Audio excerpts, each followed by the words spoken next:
안녕하십니까. 반갑습니다. 저는 60대 중반의 남성입니다. 지난 30년을 검사로 일하다가 퇴직한 지 벌써 3년이 지났습니다. 다른 길로 가지 않고 오직 검사의 길만 걸어왔는데 저에겐 이 길이 잘 맞았습니다. 보통 동기가 승진하면 물러나는 것이 검찰의 전통이었지만 모두 물러나면 정작 후배들은 누굴 보고 배울 것인가.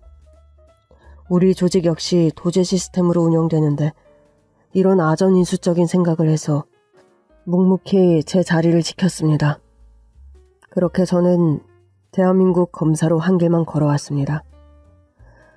돌아보면 아쉬움도 많지만 그럼에도 사건 관계인에게도 검찰 동료들에게도 한결같은 배려심으로 대했다고 자부합니다. 한 사건이 다 각자의 개인에게는 소중한 사건들이었기에 최선을 다했던 거죠. 그건 국록을 받는 사람으로서 당연한 일이라고 생각했습니다. 이런 저에게도 매우 가슴 아픈 가정사가 하나 있어 여러분들께 들려드리고자 합니다. 먼저 제 어린 시절 이야기부터 해야겠군요. 저는 불우한 환경에서 자랐습니다. 어머니는 친모가 아니었고 아버지는 늘 몸을 못 가눌 정도로 술을 퍼마시고 고주망태가 되어 집으로 돌아오곤 했습니다. 저를 두고 두 분의 부부싸움은 끊이지 않았습니다. 하루를 멀다 하고 어머니는 아버지를 향해 혹은 저를 향해 악다구니를 퍼부었습니다. 내가 미쳤지. 저딴 인간한테 속아서 살림을 차린 내가 미친년이지. 이놈의 집구석. 왜? 물바가지가 문제라고 두둑이 패고 그래? 순남아, 화내지 말고 스마일. 어딜 저리 가. 월세 내놓기 전까지 내 몸에 손가락 하나 못 대. 그런 줄 알아. 에이, 이제 장순남이 빡빡하게 왜 그래? 이래도 한 세상, 저래도 한 세상. 돈이 중요한가? 마음이 중요하지. 그놈의 마음이 뭔데? 평생 못 받아보면 공주 대접해준다고 꼬실 땐 언제고. 지금 와서 맨날 참날 술 퍼마셔. 노름으로 돈 날려. 어휴, 속 터져. 게다가 혹은 왜 달고 와서 난리야. 정말 나 죽는 걸 보고 싶어? 에이, 자기야, 이해 좀 해주라. 나도 좋아서 데리고 사는 거 아니잖아. 어떡하냐? 배가도 없고 친가도 없는데 막말로 채엄마 뱃속으로 들어가라고 할 수도 없는 노릇 아니냐? 나는 절대 같이 못 살아. 퇴근하고 아침에 들어오는데 나도 좀 쉬자. 근데 방구석에 저 녀석이 눈에 가시처럼 앉아서 나를 빤히 쳐다보고 있으니 내 속에서 천불이 나 안 나. 이러다 내가 제명에 못 살지 못 살아. 그러니까 양자택일을 해. 나야 저 자식이야. 그럼 저 녀석을 구원이라도 보내란 말이야? 응. 아이, 야, 너무한 거 아니냐? 좋네, 고아원. 솔직히 말해 고아원이 훨씬 낫지. 나는 저의 양육자가 되고 싶지도 않고 당신도 자격 없어. 우린 꽝이라고. 그냥 고아원에 보내. 알았어. 당신이 좀 그러면 보내지 뭐. 까짓거 보내고 말고. 진부에게 버림을 받은 저는 6살 때 고아원으로 들어갔습니다. 이미 부모님의 보살핌 없이 혼자 놀기에 익숙했던 저는 고아원이라고 해서 크게 달라지는 건 없었어요. 오히려 규율에 따라 다른 아이들과 함께 단체 생활을 해야 하는 것이 신선했습니다. 저를 향해 고함치는 사람이 없어서 안심이 되기도 했고요. 하지만 친부모가 없다는 서름과 쓸쓸함은 이내 느낄 수 있었어요. 초등학교 1학년 입학식 때의 일입니다. 저희 때만 해도 국민학교라고 불렀죠. 우리는 1학년, 까만 교복 차림에 코 닦는 손수건을 가슴에 차고 학교 운동장에서 교장 선생님 말씀을 듣는데 어찌나 춥던죠. 그때 운동장 주변에 학부모님들이 구름처럼 우리를 둘러싸고 계셨더랬죠. 한 학년에 12학급이나 있었고 한 학급의 학생 수는 대략 80명에 육박하던 시절이었습니다. 입학식이 끝나고 선생님을 따라 하나둘 하나둘 하면서 교실로 들어가는데 엄마들은 들뜬 목소리로 누구야 누구야 이름을 부르면서 저희를 따라오셨어요. 실내화도 없이 양말만 신은 채 아주까리 기름이 반들반들한 교실로 들어가서 교과서를 받았습니다. 엄마들은 하나같이 들뜬 얼굴로 꿀이 뚝뚝 떨어지는 눈으로 친구들을 바라보고 계셨고 간혹 제 아이가 누런 콧물을 흘리기라도 하면 달려가서 아이의 코밑을 손수건으로 훔쳐주셨습니다. 영수야, 흥해 흥. 얘는 감기도 아닌데 왜 이렇게 콧물을 많이 흘리는 거야. 영수야, 선생님 따라 얼른 들어가자. 얼른. 1학년 1반. 몇몇 아이들은 교실을 찾지 못하거나 다른 교실로 들어가서 데려오기도 하고 어수선한 입학식이었습니다. 어린 나이에도 저는 엄마가 콧물을 닦아주고 잘못 들어간 교실에서 데리고 나오는 모습을 부러워했던 기억이 남아있습니다. 입학식 때도 소풍 때도 운동회 때도 저는 부모님 없이 홀로 그 시간을 버티고 견디는 연습을 일찌감치 체득해야 했습니다. 특히 아프거나 다쳤을 때는 더 그랬습니다. 선생님, 박문수, 김영수 무릎에 피나요. 뭐? 어디 보자. 아니, 무릎이 온판 까졌네. 어쩌다가 이랬어? 둘이 싸웠니? 아니에요. 정글짐에서 놀다가 떨어졌어요. 조심하지 그랬니? 영수는 그만 울고 어머니한테 연락해서 데리러 오라고 할게. 일단 양호실로 가자. 1시간도 안 돼 혼비백산이 되어 달려온 영수 어머니가 영수를 부둥켜 안고 난리가 난 듯 울부짖었습니다. 이게 뭐야? 어쩌다 이랬어? 선생님, 우리 아들 걸을 수 있나요? 영수가 우리 집안 3대 독자 귀한 아들이에요. 불면 날아갈세라 쥐면 부서질세라 들고 업고 다녔는데.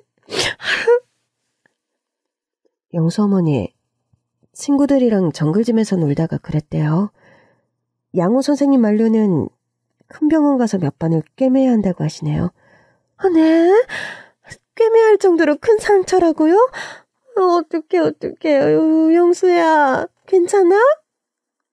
엄마, 아빠, 물어봐야 해. 아프다고 우는 영수를 물끄러미 쳐다보고 있는데 영수의 어머니가 저를 발견하시고는 대뜸 하시는 말씀이 너구나. 우리 영수랑 정글짐 올라갔다는 애가. 넌 부모님 안 오시니? 저는 부모님이 없어요. 저는 고아원에 살아요. 뭐? 고아원? 고아야? 영수야, 저런 친구랑 놀지 말라고 엄마가 몇 번을 말해. 엄마 말 안 듣고 위험하게 노니까 이렇게 피를 보면서 다치지. 이 녀석아. 너 오늘 큰 공부했다고 생각해. 선생님, 저희는 이만 병원으로 가볼게요. 우리 영수 입원할지도 몰라요. 만약 입원하면 연락드릴게요. 네, 어머니. 조심해서 가세요. 영수의 어머니가 영수를 업고 병원으로 달려가던 모습을 물끄러미 쳐다보고 있으니 선생님이 그러셨어요.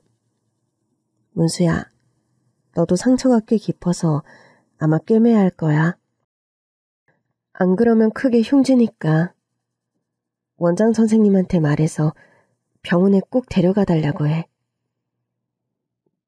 저도 그러고 싶었지만 고아원 원장 선생님에게 병원에 보내달라고 하는 건 엄청난 용기가 필요한 일이었어요. 그래서 저는 침묵했습니다. 아무 일도 없었던 것처럼 학교와 고아원을 오고 갔습니다. 상처는 학교 양호실에서 소독하는 것으로 말았습니다. 제 왼쪽 무릎에는 아직도 손가락 한마디쯤 되는 그때의 흉터가 남아있습니다.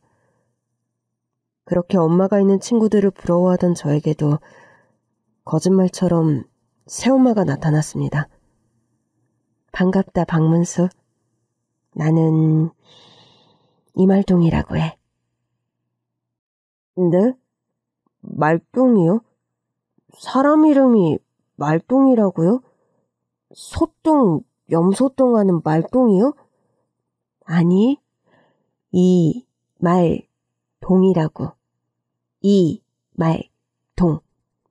아, 눈이 말똥말똥하다 할 때 그 말똥이요? 너는 1학년이 단어를 참 많이 하는구나. 말똥말똥 아니고 동대문 할 때 말동이라고. 아, 이 말동이요? 그래, 이제 제대로 입력했네. 그런데 아주머니 이름은 왜 알려주세요? 이제 너는 우리 집으로 가서 살 거거든. 내가 널 입양할 거야. 네 이름은 이제 박문수가 아니라 정문수가 될 거고. 나는 네 엄마가 될 거야. 어디 한번 엄마라고 불러봐. 엄마라기에 연세가 좀 있는 40대 후반의 여성이었어요. 여장부 포스로 딱 부러지게 서 있는 그분에게 선뜻 엄마라는 말이 나오지 않았습니다. 왜? 입이 안 떨어지니? 정 불편하면 굳이 엄마라고 안 불러도 돼. 사실 나이로 치자면 할머니 뻘이니. 할머니라고 불러도 괜찮아. 너가 편한 대로 부르렴. 그나저나 너 참 똘망똘망하구나. 이말동 여사는 시내에서 대포집을 운영하며 돈을 꽤 잘 버는 자영업자셨어요. 남편과 친자식도 있었는데 저를 입양해 키우셨습니다. 새아버지 역시 연세가 있으신지 흰머리가 성성하셨고요. 형과 누나들도 장성하여 제각기 제 길을 찾아서 독립을 한 터라 집에는 저와 새부모님 3사람만 살았습니다. 제가 이말동 여사의 집으로 들어가던 날 새엄마는 저를 위해 미역국을 끓이고 잡채와 갈비찜을 해서 한 상 차려주셨어요. 풍성하게 차려진 상차림과 달리 새아버지와 형들의 얼굴은 무표정하다 못해 살벌했습니다. 자, 다들 인사하세요. 여긴 우리 집 막둥이 문수. 박문수인데 우적 정리하면 정문수가 될 아이야. 정문수. 애가 엄청 똘망똘망해. 무언이 문수야. 인사 안 하고. 저는 새어머니의 기세에 떠밀려 꾸벅 인사를 했습니다. 안녕하세요. 너 몇 살이니? 8살이요. 엄마, 뭔데? 9년 전에 바람 피운 적 있어? 갑자기 웬 입양이야? 혹시 엄마가 몰래 낳은 애야?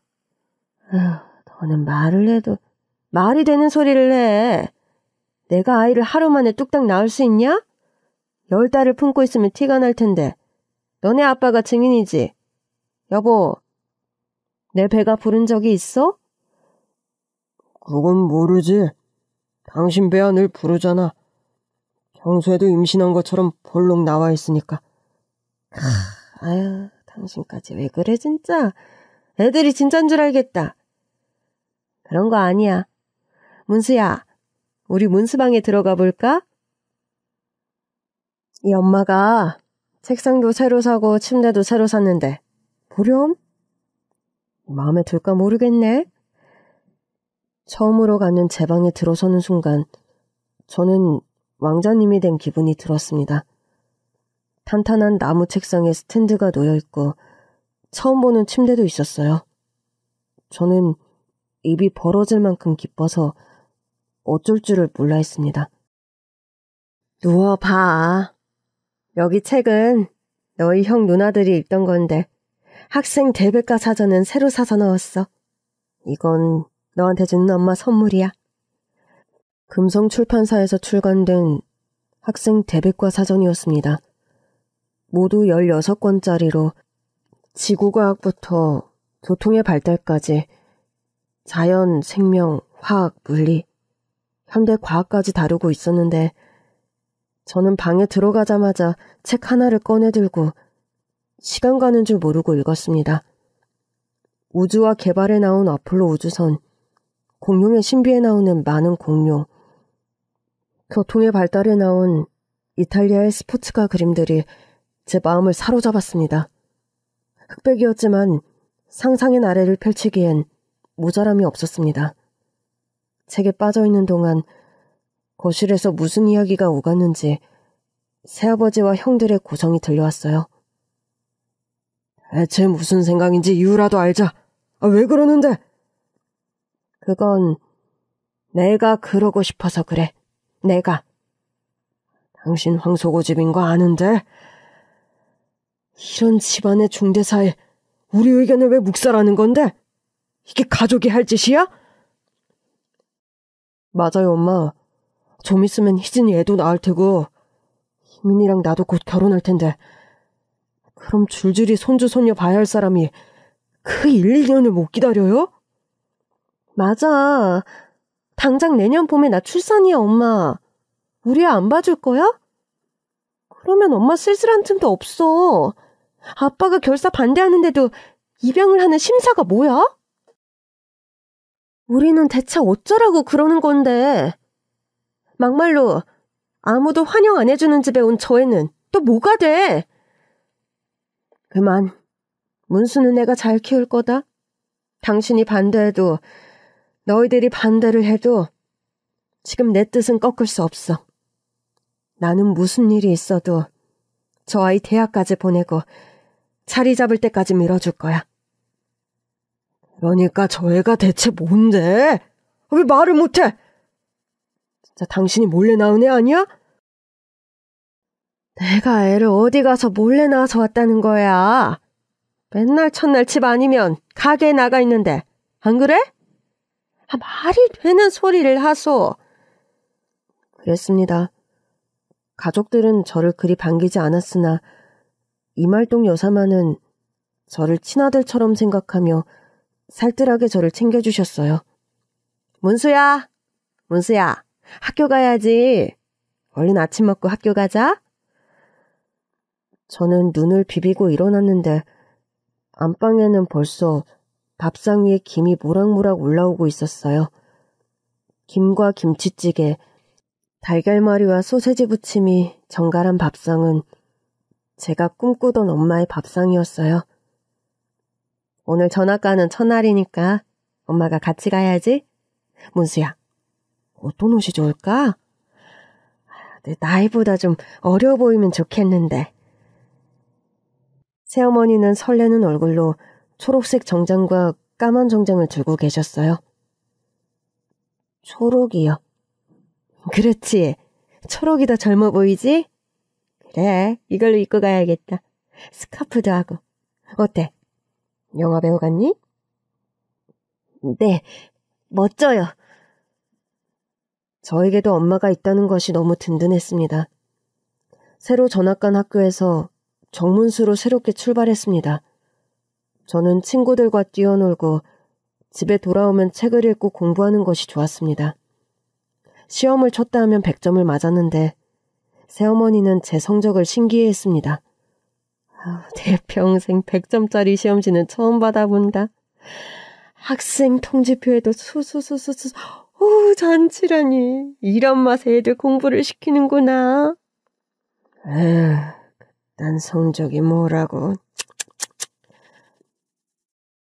제 학교 성적이 좋다고 새어머니가 저를 칭찬할 때마다 새아버지의 얼굴은 굳어져 갔습니다.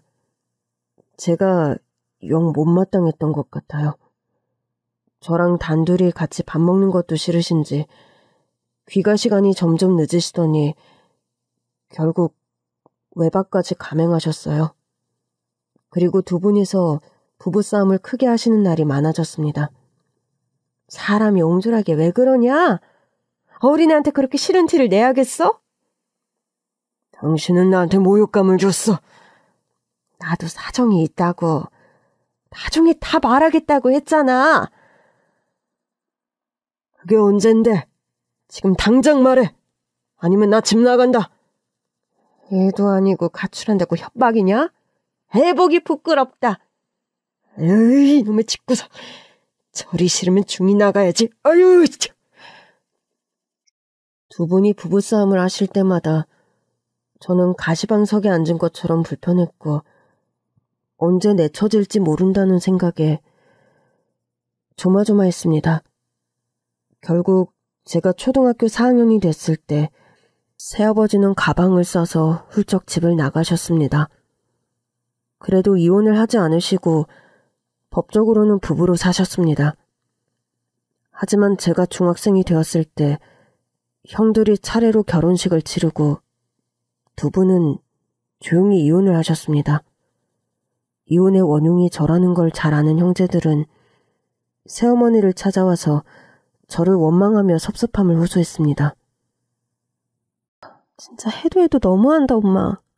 아빠가 그렇게 싫다고 하는데 아빠 말을 왜 안 들어줘? 제가 뭔데? 이게 이혼까지 할 일이야? 우리는 어쩌고? 그래서 너희들 결혼할 때까지 이혼 안 하고 기다렸던 거야. 어쩌겠어.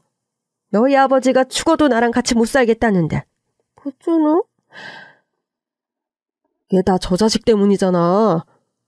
제가 뭐라고 엄마는 오냐오냐 감싸고 도는 건데 아빠보다 누나보다 더 귀하고 소중해? 피 한 방울 안 섞인 저 애가 대체 뭔데? 아우 조용히 좀 해봐라. 내가 이 이야기까지는 안 하려고 했는데 말해줄게. 내가 대포집을 하기 전에 방송국 앞에서 횟집을 하지 않았니? 횟집도 그렇고 대포집도 그렇고 물고기와 육고기를 취급하는데 영 찜찜하더라. 자고로 불가에서는 살생을 금하지 않니? 살생을 한 고기를 팔거나 먹어도 그 과보를 받는다고 하더라. 그러니 내가 복을 지어서 그 재앙을 막아야겠다 싶더라. 무슨 개뼈다귀 같은 소리야. 횟집 하는 거랑 입양이랑 무슨 관계인데? 들어봐. 인과응보. 내가 물고기, 육고기를 살생한 과보를 피하려면 복을 지어야겠더라고. 선행을 해야지. 그래서 불우이웃돕기 성금도 내고 고아원에 장학금 지원도 하고 그랬어. 그런데 그 고아원에서 문수를 만나게 됐는데 애가 어찌나 똘망똘망한지 안쓰럽더라. 그곳에서 자라기엔 너무 똑똑한 아이들하고. 그래서 생각했지. 부모에게 버림받은 고아를 키우면서 복을 짓는 거다. 이것 또한 나와 너희들을 위한 것이니 이해해주면 안 되겠니? 뭔 헛소리야. 엄마의 논리대로라면 식육점이나 도축장하는 사람들은 아예 고아원을 차려야겠네. 왜 말도 안 되는 거짓말로 이래? 진짜 저 아이랑 무슨 관계야? 아빠가 이혼을 한 이유가 있을 거잖아.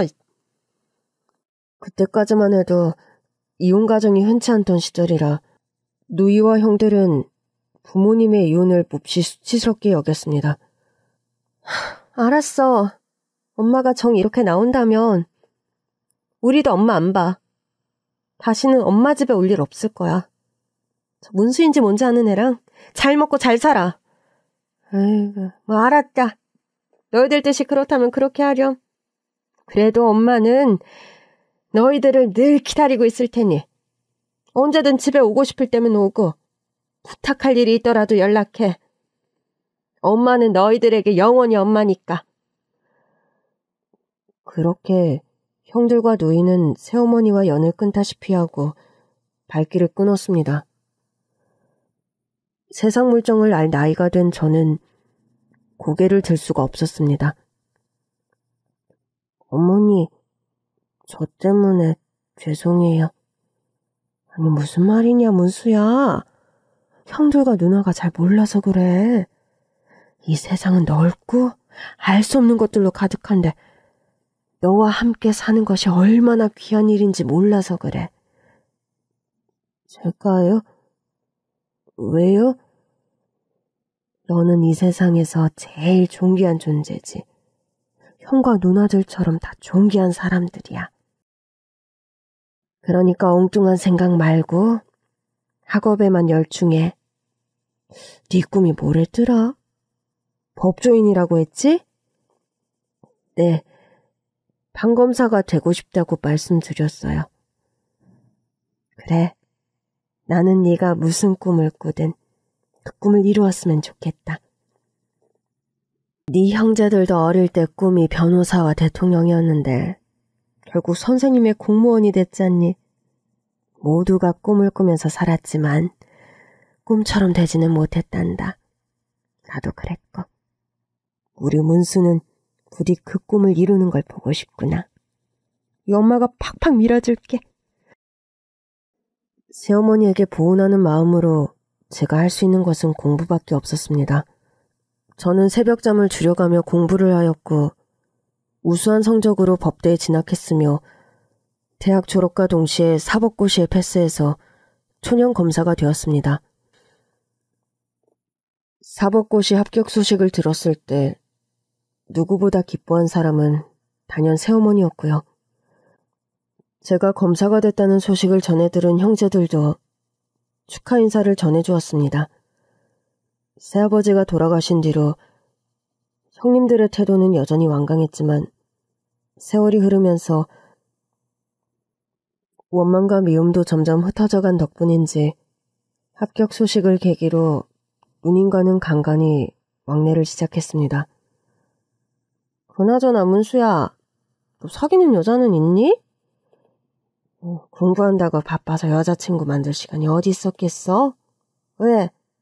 어디 좋은 처녀가 있대니? 응, 있지. 의사야, 의사. 우리 남편 친구의 이종 사촌인데 그 친구도 공부만 하다가 결혼을 못했다네? 뭔가 둘이 결이 비슷하지 않아? 공부쟁이의 범생이들. 의사라, 나야 좋지만 우리 문수 생각이 어떨지. 문수야, 어떠니? 어머님이 좋으면 저도 좋아요. 누님, 주말에 시간 빼어볼게요. 누님의 중매로 선자리에 나갔습니다. 당시 수많은 사람들이 선을 보던 호텔 커피숍에서 그녀를 만났습니다. 화장기 하나 없는 수수한 얼굴에 초롱초롱 빛나는 눈을 가진 동갑의 여성이었어요.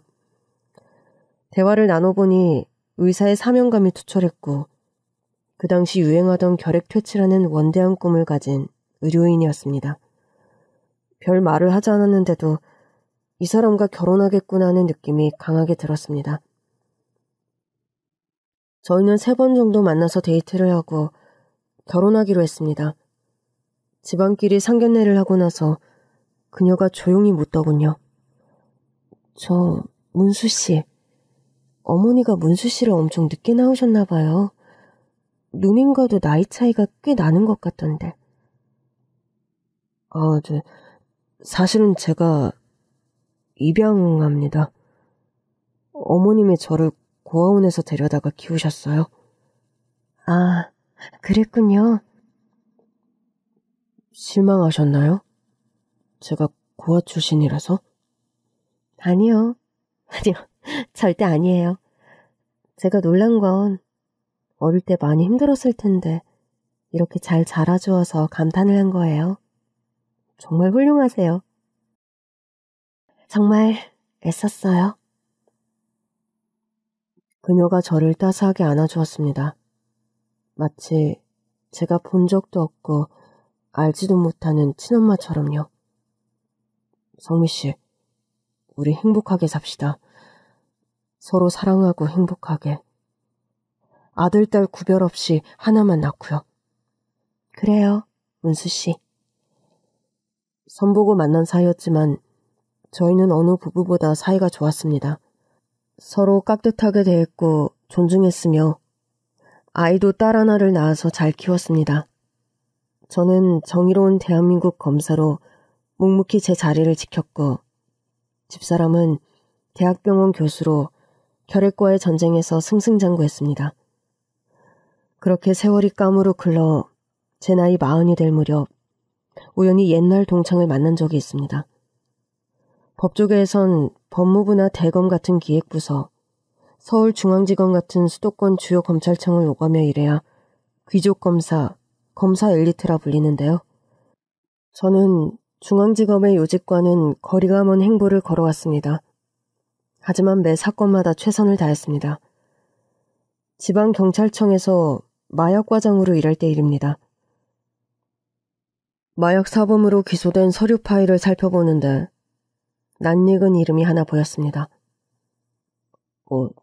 김영수? 나이도 나랑 같은데. 설마 아니지? 아니나 다를까 신상 정보를 보니 제가 전학 오기 전에 다녔던 초등학교 출신이었습니다. 네, 정글짐에서 떨어져서 저와 같이 무릎을 다쳤던 그 김영수였어요. 3대 독자의 귀한 아들이라고 그렇게 애지중지하셨는데 마약 사범으로 검찰에 잡혀오다니 참 애석한 일이었습니다. 김영수, 빨리 자백해. 나는 자네를 속속들이 알고 있으니까. 감사님들은 다 그렇게 말씀하시죠. 제가 한두 번 당합니까? 참, 자네 오른쪽 무릎에 손가락 한마디쯤 되는 흉터가 있지? 검사님 그걸 어떻게 아세요? 다 아는 수가 있지. 자네는 여인숙에서 필로폰 소지, 투약 판매까지 죄질이 나빠. 형량이 꽤 되겠어. 아닙니다. 투약은 했지만 판매는 절대 아닙니다. 하늘의 맹세코 아니라고요. 저는 그냥 약쟁이에요. 자네 어머니가 자네를 어떻게 키우셨는데 이러고 사나? 자네 어릴 때 무릎 팍 깨졌다고 자네 어머니가 자네를 업고 뛰었던 걸 잊었나? 네? 무슨 말씀이세요? 저희 어머니를 아세요? 알다마다. 자네 3대 독자라고 귀하게 잘하지 않았나? 아니, 검사님은 무슨 부채도사님이세요? 모르는 게 없으세요? 다 아는 수가 있지. 에이구, 부모님의 사랑을 그렇게 받고도 어쩌다가 이렇게 됐나? 검사님, 누구세요? 절 아세요? 자네랑 초등학교 동창일세. 네? 정문수... 기억이 없는데. 전혀 생각이 안 나는데. 거짓말이죠? 내가 거짓말을 왜 해? 진짜야. 1학년 때 같은 반이었고 가을에 전학을 갔어. 와, 제 동창 중에 검사님이 계시다니. 검사님, 살려주십시오. 친구 좋다는 게 뭡니까? 동창들끼리 싸바싸바 챙겨주고 끌어주고 밀어주고 하는 거죠. 미안하지만 그런 와이로는 안 돼. 나는 정의가 아닌 길은 가지 않아. 자네 죗값은 한치의 가감 없이 받게 될 걸세. 하지만 우린 동창이기도 하니 연락하고 소식을 전하는 것쯤은 괜찮네. 형량을 줄여달라는 말도 안 되는 소리는 하지 말라고. 그리고 어머님 생각해서 이제 정신 좀 차리라고. 자네를 업고 뛰던 자네 어머니 모습이 나는 아직도 눈에 선해. 정말 부러웠거든. 이래서 세상은 넓고 미래는 예측 불허라고 했나 봐요. 새어머니 이말동 여사는 팔순을 목전에 둔 진짜 할머니가 되어 있었습니다. 어머님, 요즘 건강은 어떠세요? 늘 그렇지 뭐. 빈혈이 있어서 그런지 매 어지럽고 허리 무릎 고관절 욱신욱신하지. 근데 이게 나이가 들면 다 그래. 그러니 우리 검사님은 예미 건강은 신경 안 쓰셔도 됩니다. 그래도 병원에 한번 가보시죠. 전에 뵀을 때보다 살이 너무 빠지신 것 같아요. 안 그래요, 여보? 어머니, 내일 저랑 같이 병원 가보세요. 이렇게 살이 빠지신 게 이상해요. 내가 이 나이에 다이어트를 해서 그래. 80이라도 여자는 여자니까 관리하는 거지. 어머니, 소식도 좋지만 영양소는 골고루 섭취하셔야 하거든요. 제가 드린 영양제는 잘 챙겨 드시죠? 영양제? 그게 뭐더라? 연세가 있으시니 건망증도 심해지신 것 같았어요. 집사람이 어머님을 본인의 대학병원에 모시고 가서 검사를 받게 했습니다. 그러니까 폐암이라고요? 어머니는 담배 가까이도 안 가시던 분인데? 비흡연자 중에도 덜어 있어요. 촛불이나 향불, 가스레인지 앞에 자주 있던 분들, 염색약에 노출 많이 되는 분들, 폐암 확률이 높거든요. 아, 어머님이 예전에 식당을 하셔서 그런가 보네. 그래서 폐암 몇 기나 돼? 수술은 가능할까? 그게 좀 안 좋아요. 어머니 연세도 있으신데다 이미 암이 뼈까지 전이 돼서 수술을 해도 완치는 힘들 것 같아요. 그러면 얼마나 사실 수 있어? 길어야 1년? 최대한 치료를 해봐야죠. 청천벽력과 같은 결과였습니다. 한숨만 나왔습니다. 저는 평소 피우지도 않는 담배를 꺼내 입에 물었습니다. 여보, 우리가 침착해야지 어머니 간병도 할 수 있어요. 우리 어머니 불쌍해서 어떡해요? 저 키운다고 고생만 하셨는데 친자식들한테 외면만 받으시고. 그럼 저희가 어머니 댁에 들어가 살까요? 노인 환자는 살던 환경이 갑자기 바뀌면 더 안 좋으니까. 당신이 불편할 텐데 그래도 되겠어? 가사도우미가 있다고 해도 힘들 텐데. 제 걱정은 말아요. 어련히 알아서 할까. 어머니 치료와 간병에만 집중해요, 우리. 어머니가 살아계실 동안 잘합시다. 나중에 후회하지 않도록. 여보, 고맙소. 새어머니는 시한부 암 선고도 모자라 치매까지 앓게 되셨어요. 처음엔 전화번호를 잊어버리시고 이어서 집 주소를, 나중에는 본인의 이름도 기억하지 못해 애를 먹었습니다. 그리고 결정적으로 자꾸만 이웃 동네 약국에 가서 불이야 소리치며 소란을 피우셨어요. 새어머니를 간병과 더불어 집에서 일을 돌봐주시는 이모님의 이야기를 듣고 저는 망연자실했습니다. 그러니까 어머님이 또 그 약국에 들어가서 불이 났다고 소리를 쳤단 말이죠. 예, 약사는 물론이고 손님들도 혼비백산이 돼서 밖으로 다 뛰쳐나왔는데 불은커녕 새빨간 불씨 하나도 없었다고 하더라고요. 이번에도 사람들이 많이 계셨나요? 하무요. 그 약국이 버스 정류장 바로 앞이라 그런지 손님들이 꽤 많더라고요. 왕 사모님이 그러는 게 한두 번이 아닌데도 사람들이 매번 놀라서 뛰쳐나온다고 합디다. 사람들이 빨리 안 나오면 왕 사모님이 달려들어서 데리고 나온다고 몸싸움을 벌인대요. 약사도 지친다고 고개를 절레절레 흔들더만요. 제가 전해드리라고 한 건요? 네네. 사모님이 지시한 대로 약국에는 화과자를 보내드렸고요. 동네 주민들에게는 바카스 한 병씩 돌렸습니다요. 그래도 약국집 주인 말이 다음에 한 번만 더 소란 피우시면 경찰서에 신고할 거라고 으름장을 놓더라고요. 네, 이모님. 수고가 많으시네요. 그래도 이모님이 좀 더 각별히 저희 어머니를 봐주시면 감사하겠습니다. 부탁드려요. 아내가 이모님에게 금일봉을 전했습니다. 2주치 페이를 넣었다고 했습니다. 아유, 내가 할 일을 했을 뿐인데 일을 두툼하게 챙겨주시고 걱정 마이소. 왕사모님은 제가 잘 챙기겠습니다. 가사도우미 이모님의 호언장담과는 달리 며칠도 안 돼 이말동 여사는 이웃 동네 약국으로 쳐들어갔습니다. 그리고 또 한 번 여보리야, 여보리야, 사람 살려, 여보리야, 불! 약국은 또 한 번 이말동 여사의 고함소리에 난리법석이 되었습니다.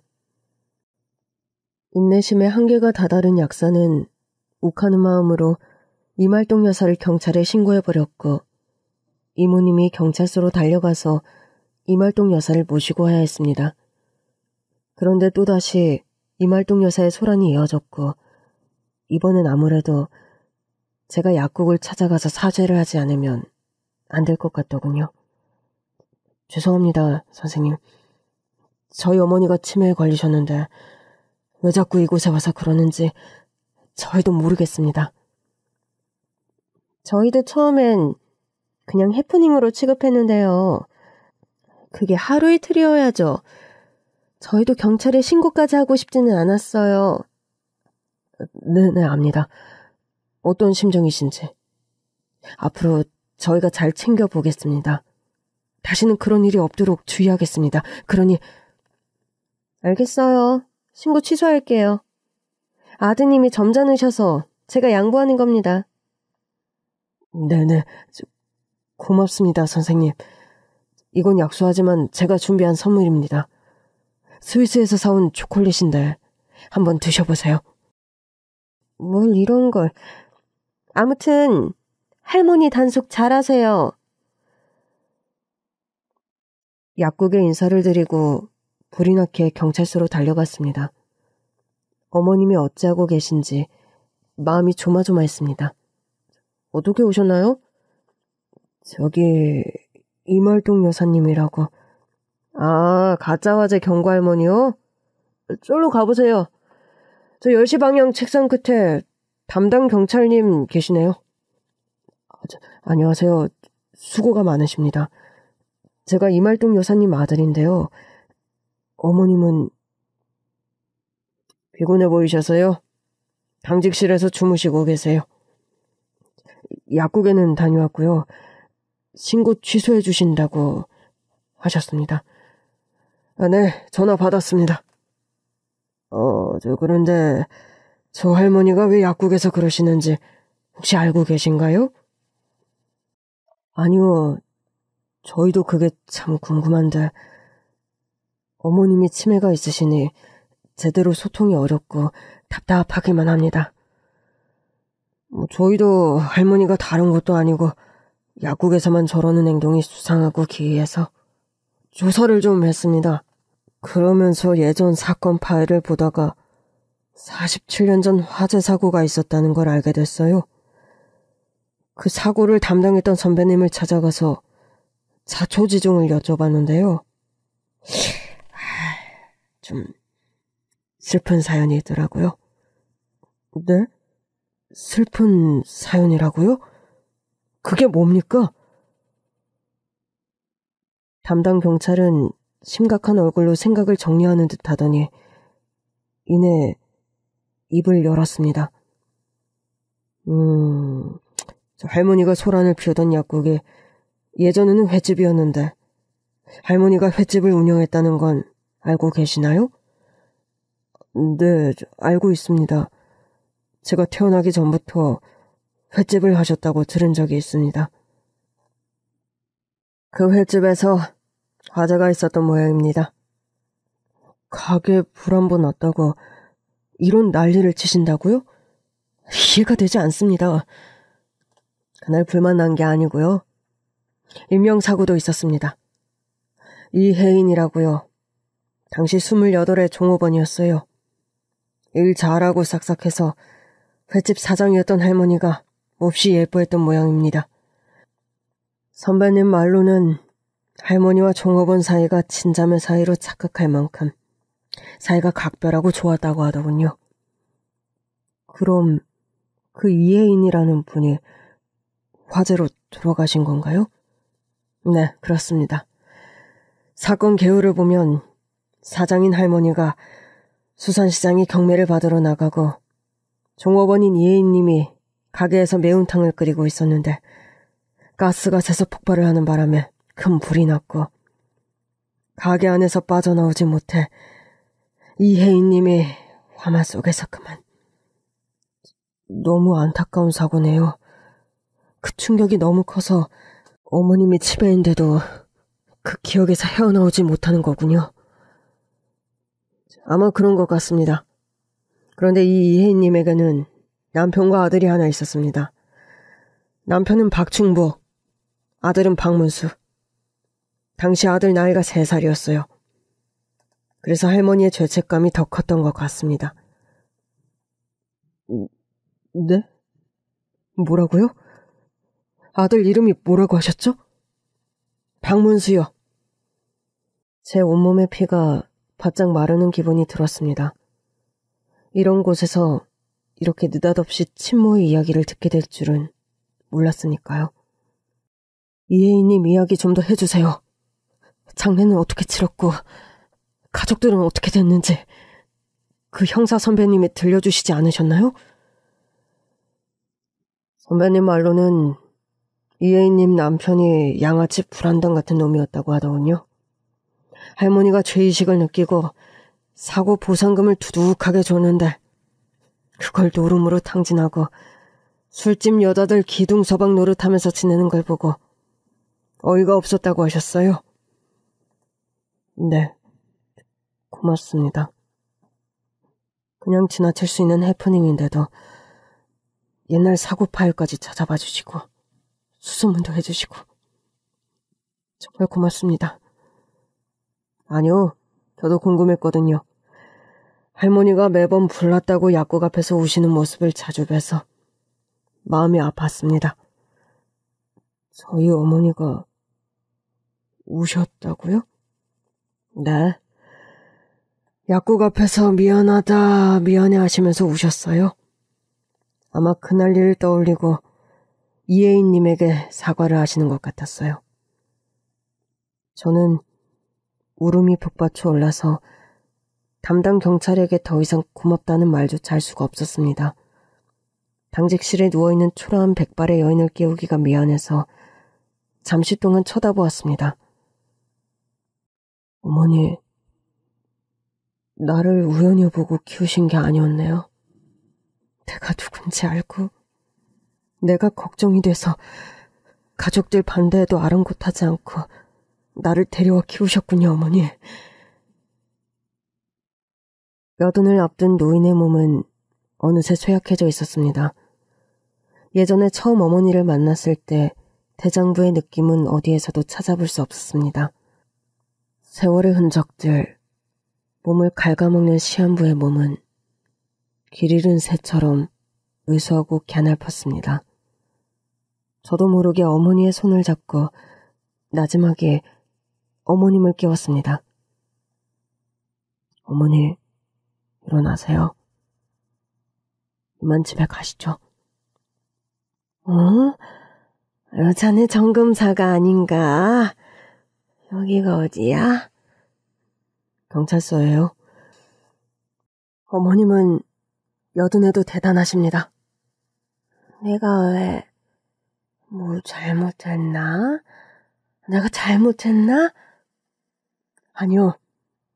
어머님은 잘못한 거 없습니다. 어머님을 모시고 나오는 길에 저도 모르게 이웃 동네 약국 앞으로 지나치고 말았어요. 그 동네에 들어서자마자 어머니가 차를 세워달라고 소리를 질러대기 시작했습니다. 여기 잠시만 내려줘. 어머니, 그냥 가세요. 나중에 다시 와요. 저는 모른 척 지나가려고 했는데 어머님이 달리는 차에서 문을 열려고 하는 바람에 어쩔 수 없이 차를 세웠습니다. 그 약국 앞을 지나간 저의 어리석음을 반성했지만 이미 늦은 일이었어요. 이말동 여사는 다시 시간을 거슬러 기억 속에 남아있는 화제의 시간으로 걸어 들어갔습니다. 불이야, 불이야, 불이야, 불! 빨리 나와! 아유, 빨리, 안 돼! 아유, 제발 나와! 저는 약국 앞에서 고함을 지르는 어머니를 부둥켜 안았습니다.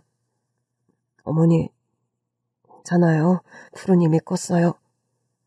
모두가 안전하게 피했어요. 그러니 이제 걱정 마세요. 미안해. 미안해, 문수 엄마. 미안해. 이말동 여사는 제 친모를 화마에서 구해내지 못했다는 미안함에 치매에 걸린 지금까지도 매일 그 식당 자리에 와서 불이야 외쳤던 것입니다. 길바닥에 주저앉아 울고불고 했던 이말동 여사의 사정을 알게 된 저는 또 한 번 오해를 했습니다.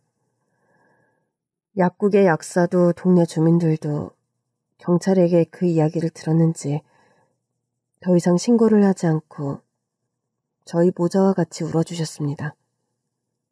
문득 친모의 사고보상금을 탕진하고 술집 여자들의 기둥서방 노릇을 하면서 저를 방치했던 친부 생각이 났습니다.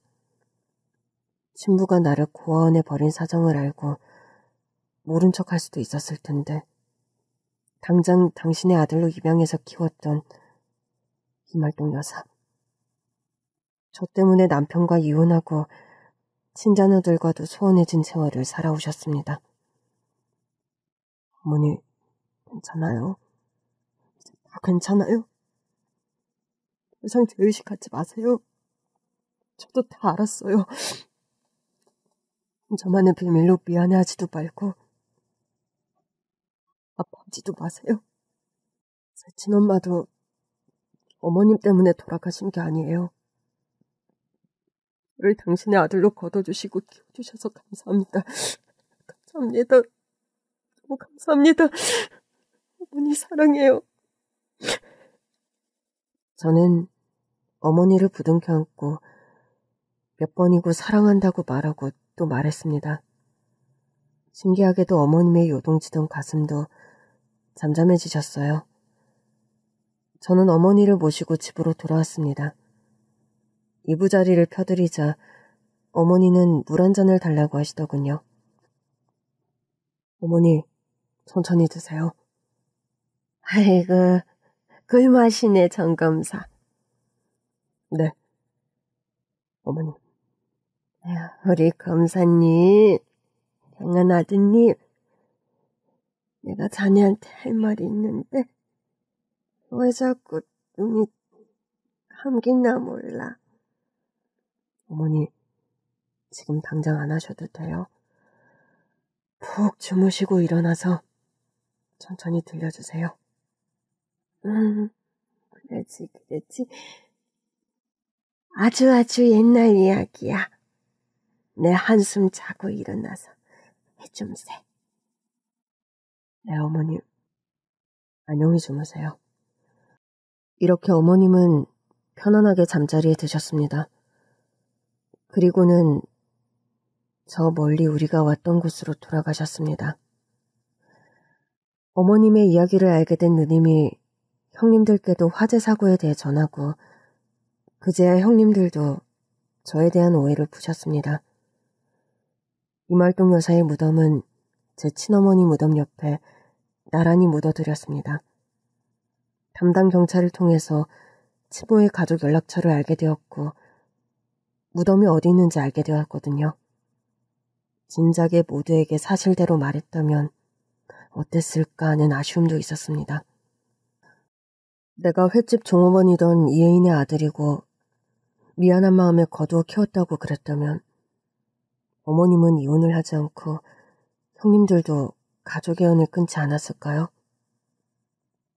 그랬다면 저는 공부를 그리 열심히 하지 않았을지도 모르죠. 하지만 어머님의 죄의식은 누구에게도 말하지 못할 비밀이었고 그 비밀을 평생 품고 사는 벌을 스스로에게 주었습니다. 스스로 만든 감옥 속에서 살다 가신 이말동 여사님. 부디 살아생전 저로 인해 행복했던 기억이 조금이라도 있었다면 그걸로 저는 족합니다.